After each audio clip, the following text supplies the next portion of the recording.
Con razón, los adoctrinaditos vicariantes andan todos enchilados el día de hoy. No había encontrado esto yo. Alguien lo compartió. El día de hoy, en el Reforma, publicaron 2 extractos del nuevo libro de Anabel Hernández, La historia secreta de López el infame Merolico y sus compis del cártel de Sinaloa. Son 2 extractos donde se narra una reunión que tuvo López en persona con delincuentes, con el Grande, y una reunión que tuvo un mandadero de López con el Barbas, con Arturo Beltrán Leiva, donde en esa reunión el Barbas habló con López por teléfono. Es bastante interesante. Miren, citan a personajes como Audomaro Martínez, que ahora es el jefazo del Centro Nacional de Inteligencia, y que en ese momento era el jefe de seguridad del infame Merolico. Obviamente mencionan a López, obvio, y también a un candidato para senador en aquel momento, Pancho León. Si lo que dice Anabel Hernández no tuviera con qué sustentarlo, López la podría demandar, Audomaro la podría demandar, Pancho León la podría demandar, pero no lo van a hacer, porque seguramente ellos saben que los testimonios que recabó, por lo menos los tiene grabados. Por lo menos. Y obviamente sería meterse a un juicio donde en el juicio Anabel Hernández presentaría las pruebas y el que saldría bien embarrado es López. Lo que va a hacer es descalificar el libro. Va a decir que no es cierto y ya. Eso es todo lo que va a decir, que no es cierto, la va a difamar, va a decir 1000 cosas, 1000 maromas. Se va a hacer la víctima, se va a apoyar en sus adoctrinaditos vicariantes, que ya por cierto el día de hoy andan enchiladísimos, decía, y repitiendo pues las mismas burradas de siempre, ¿no? En fin, y hasta ahí va a quedar. Pero es que si de verdad López quisiera limpiar su nombre, tendría que demandar a Anabel Hernández. Si él, como dice, no tiene nada que ver con eso, pero no lo va a hacer. No lo hizo con el abogado César de Castro en el caso de Genarco García Luna. No lo hizo tampoco con el periodista de ProPública. No lo hizo con nadie, no lo hace, porque cuando se publican cosas tan fuertes como estas, los periodistas, y en este caso Anabel Hernández, deben contar con un respaldo de sus dichos. Si no, se juegan mucho, mucho. Pero bueno, miren lo que dice el Reforma. Son 2, narra los 2 sucesos, diferentes momentos, pero todos para lo mismo, para el financiamiento de las campañas de López. El título pues es Historias Secretas y está firmado por Anabel Hernández. La cita fue en el discreto Hotel El Campestre, ubicado en el Boulevard Miguel Alemán 251, Las Rosas, en Gómez Palacio, en el mismo perímetro donde se había llevado a cabo el cierre de campaña, dado que la distancia que divide a Torreón de Gómez Palacio es una línea imaginaria. El brazo derecho de Beltrán Leiva se encargó directamente de conseguir la habitación donde se llevaría a cabo el encuentro. Estaba en la planta baja, en donde los 2 edificios principales que componían el modesto hotel se unían haciendo una escuadra. Al estilo de los moteles de paso, el estacionamiento daba entonces directamente a las habitaciones. En 2017, el Campestre fue cerrado para una intensa remodelación y actualmente el lugar tiene el nombre de Nube Hotel. El Grande dejó aparte de su gente para que se esperaran ahí a sus invitados especiales, Él, mientras se encontraba del otro lado del boulevard, en el Golfito, un sencillo restaurante bar donde la gente podía llegar a estacionarse y tomar su bebida o bajarse y sentarse a comer debajo de una especie de tejabán, comida mexicana. Villarreal Barragán iba muy seguido ahí, comentó el testigo 5, un testigo protegido así identificado, entrevistado para esta investigación, dice Anabel Hernández. Conocía a los dueños y cuando quería hacer unas carnes asadas las hacía detrás de su negocio. El Hotel El Campestre estaba justo cruzando el bulevar. El primero en llegar al hotel fue Pancho León. Iba acompañado de Andrés Manuel López Obrador y de la persona que desde febrero de ese año era el responsable absoluto de su seguridad, el general Audomaro Martínez Zapata. Los tres entraron a la habitación reservada, aseguró el testigo 5. Cuando su equipo de seguridad avisó a El Grande que sus invitados habían llegado a la habitación, se movió hacia el hotel. Llegó en su vehículo con 15 personas más que viajaban en 4 unidades como escolta. Habitualmente en la comarca, Villarreal se movía con menos seguridad. Tenían control total en la zona, pero esa era una estrategia de poder y fuerza que usaban los miembros del cártel cuando se iban a reunir con otro narcotraficante de alto nivel, algún político importante o funcionario público para impresionar. Entró a la habitación con la maleta que contenía el $500,000. El espacio era reducido y austero, solo un par de camas. Pancho León hizo las presentaciones. Él y López agradecieron el apoyo que había habido. Todos estaban emocionados y agradecidos, dijo el testigo 5 en la entrevista realizada para reconstruir los hechos para esta investigación periodística. Los asistentes se sentaron al borde de las camas y cruzaron algunas palabras más. No había sillones. El Grande dijo que su compadre Arturo mandaba un regalo, que esperaba que todo saliera bien en las elecciones y que estaba a la orden. Entregó la maleta con dinero a López, quien agradeció el apoyo y pasó la maleta al general Audomaro. Muchas gracias, dijo López, saludos al señor. El dinero no venía solo de parte de Arturo Beltrán Leiva, sino de la cúpula del cártel de Sinaloa. Si no lo entendió López en ese momento, lo entendería después. El pacto era indisoluble. Ganara o perdiera el 2 de junio, había caído como mosca en la telaraña, como García Luna, el corrupto jefe policíaco al que critica, quizá porque ve tanto de él en sí mismo. Si alguien sabía que una vez dentro no hay forma de salir ni de traicionar, era justamente el tartamudo, como lo llamaban dentro de la organización criminal.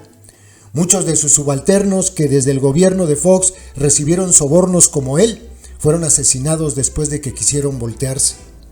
Aunque la campaña presidencial estaba por terminar, aún faltaba una de las partes más costosas, el cierre de campaña y la operación del día de la elección para movilizar el voto, llevar a la gente a las casillas a sufragar, transportar a los representantes de casilla y pagar sus servicios de vigilancia de la jornada electoral, el monitoreo de encuestas de salida y compra de voto donde había la posibilidad.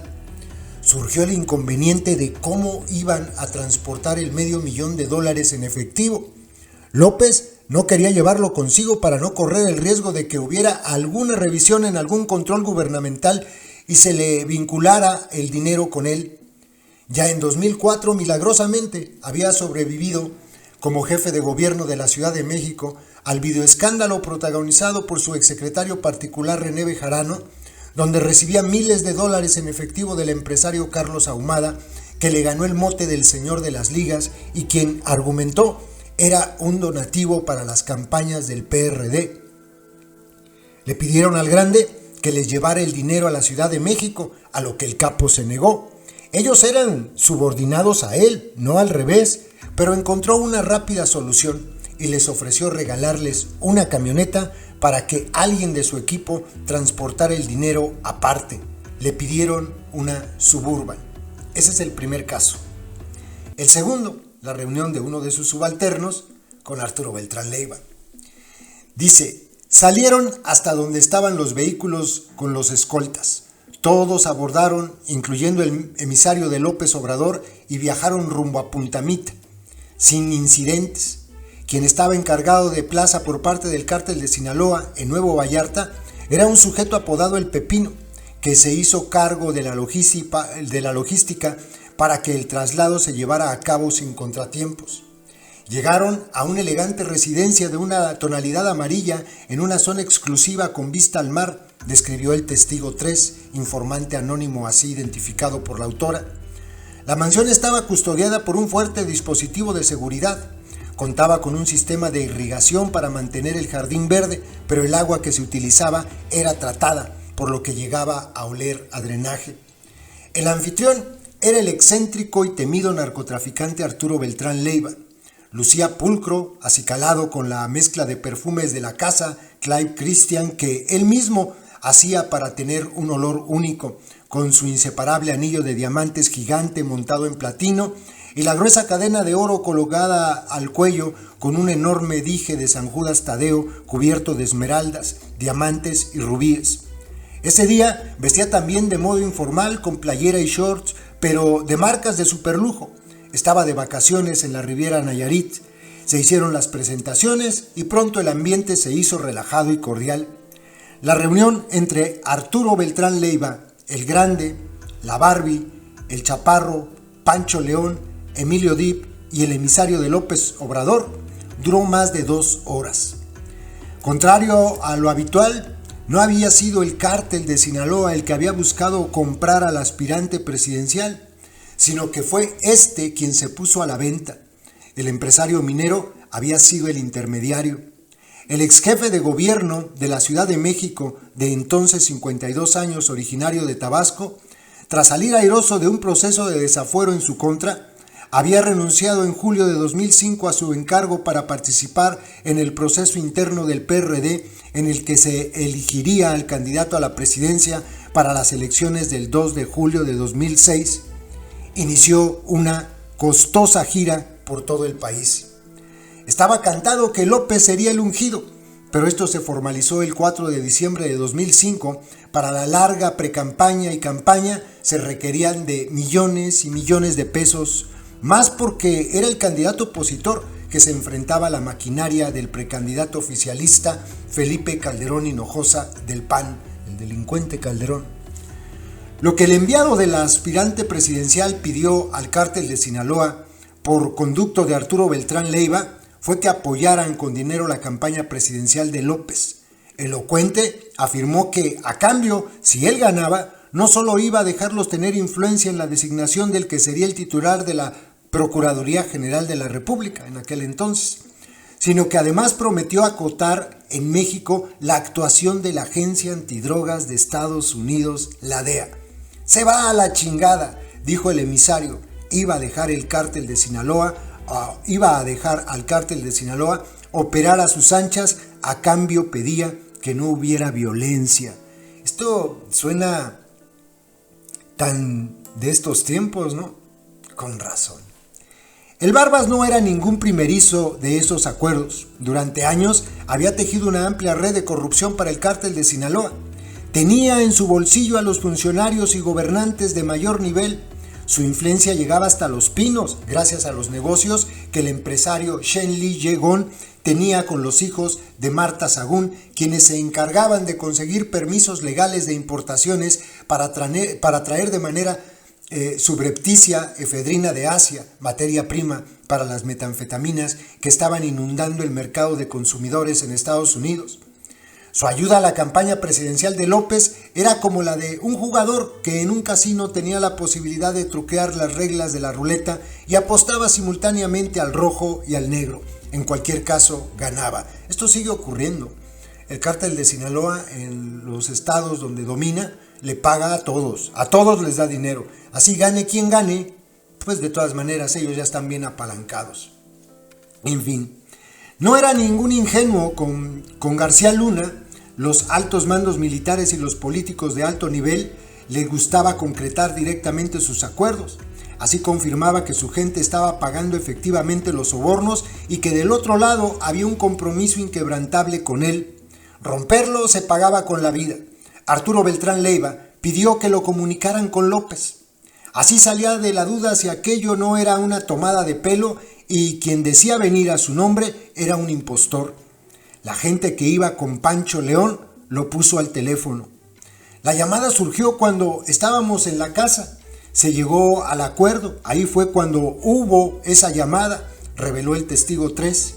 Esa llamada fue en speaker, fue el teléfono de ellos y fue rapidísimo. ¿Se escucha que era la voz de López Obrador?, le preguntó Anabel Hernández a esta persona. Sí, se escuchaba. Arturo siempre tuvo la costumbre de usar el speaker. Arturo nunca se pegaba un teléfono a la oreja, incluso cuando hacía sus llamadas con su familia, ¿verdad? Bueno, Cuando lo regañaba su señora, Marcela, sí lo ponía en privado. En el breve intercambio se cruzaron mutuamente frases como "a la orden", "lo que se ofrezca" y "estamos pendientes". Arturo accedió a dar dinero a la campaña presidencial. El primer acuerdo fue de entregar entre 2 y 4 millones de dólares procedentes del tráfico de drogas. No era solo a nombre de él, sino de todo el cártel de Sinaloa, por lo que el acuerdo, en caso de ganar las elecciones, beneficiaría al Chapo, el Mayo y todos los integrantes. Luego viene un pequeño extracto de cómo surgió este tema de López y del cártel de Sinaloa. Dice en un pequeño cuadrito de la nota de Reforma: entrevista de la autora con una fuente anónima, presunto integrante del cártel de Sinaloa. Habían pasado más de 30 sesiones de preguntas y respuestas sobre la temática abordada en el libro de Emma y las otras señoras del narco, cuando el 6 de noviembre, de bote pronto y de manera casual e inesperada, cambié el tema de la conversación. Y entonces escribe el diálogo que tuvo con esta persona. ¿Tú sabes si tu jefe, le pregunta a esta persona, o alguien de la organización dio dinero a la campaña de López Obrador? Y él responde: ¿la de López Obrador?, dijo soltando una risotada, sorprendido por la pregunta. En la de 2006, Lick. Fue espontáneo, directo y específico en la fecha. ¿Sabes algo?, le preguntó. Sí sabes que sí. 25 millones de dólares. ¿Te acuerdas de quién, cómo, cuándo? Todos hicieron la cooperacha. ¿Te acuerdas de cómo entregaron el dinero? Lo mandaron y tuvo que ver en eso el 19, dijo sin titubear, refiriéndose a Roberto López Nájera. Está muy cabrón el asunto. La neta, todo este tipo de cosas deberían llevar a los adoctrinaditos vicariantes a pensar en la clase de sujeto que tienen en la presidencia. Esto es, vivimos en un país, México es un país donde todos los políticos tienen la cola larga. Es increíble que sigan pensando que este señor es inmaculado, es increíble. O sea, es imposible que dentro del todo el lodazal de la política mexicana piensen que este señor es el único que no tiene nada que ver con la delincuencia organizada. Es increíble. En fin, ya les digo, el resultado de este libro es que pues Anabel Hernández no va a ser demandada, no va a ser denunciada, no va a pasar nada, porque López no se arriesgaría a llevarla ante un juez y que en el juicio le estamparan las pruebas que seguramente tiene. Por lo menos, mínimo, grabaciones. Al hacer estas entrevistas, segurísimo que ella las grabó. Segurísimo. Y López no se arriesgaría a eso. Preferirá hacer control de daños de otra manera, como les digo, atacándola, difamándola, lanzándole a su jauría, haciéndose loco, pero hasta ahí no va a pasar a más. Yo les pregunto a ustedes, si ustedes estuvieran en lugar de López y de verdad no tuvieran nada que ver con la delincuencia organizada, ¿demandarían a Anabel Hernández? Yo sí. Yo sí. O sea, no tengo nada que ver, demuéstramelo, cabrona. Demuéstramelo. Ese es el punto. Saludos, con razón andan todos enchilados los adoctrinaditos vicariantes. Me muero de ganas de leer el libro. Ya lo leeré.